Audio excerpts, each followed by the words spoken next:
Mother's Day. My Mother's Day weekend was happy. I talked to all of my children at some time during the weekend.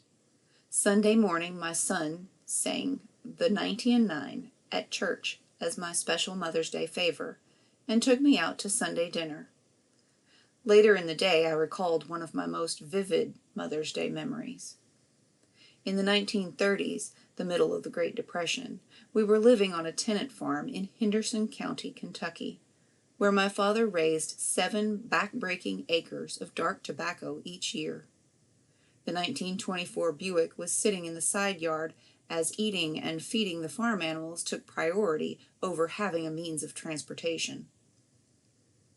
I was delighted that the neighbors had suddenly decided that their children could go to Sunday school each Sunday at the Methodist Church in Cordon, and that I could go with them.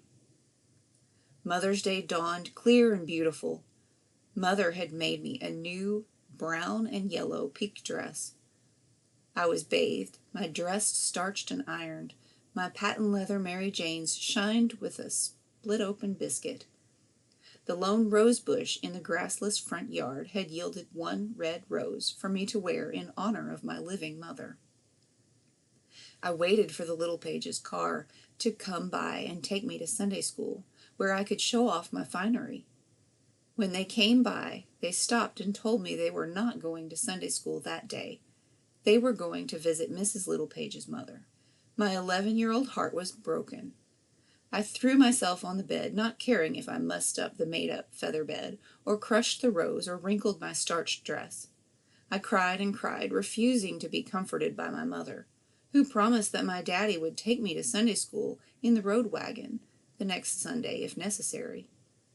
I knew he would not do it, and even if he were willing, I was too proud to arrive at Sunday school in a wagon when everybody else came in automobiles. For years, my husband and I have been faithful to haul children whose parents are unwilling or unable to take them to church activities, always remembering the hurt that not getting to go to Sunday school on Mother's Day caused one child. It was not until my own children were old enough for me to understand how deeply a child's heartbreak hurts the mother did I realize that my childish temper tantrum over my own disappointment must have completely devastated my own mother's Mother's Day on that Sunday in 1936.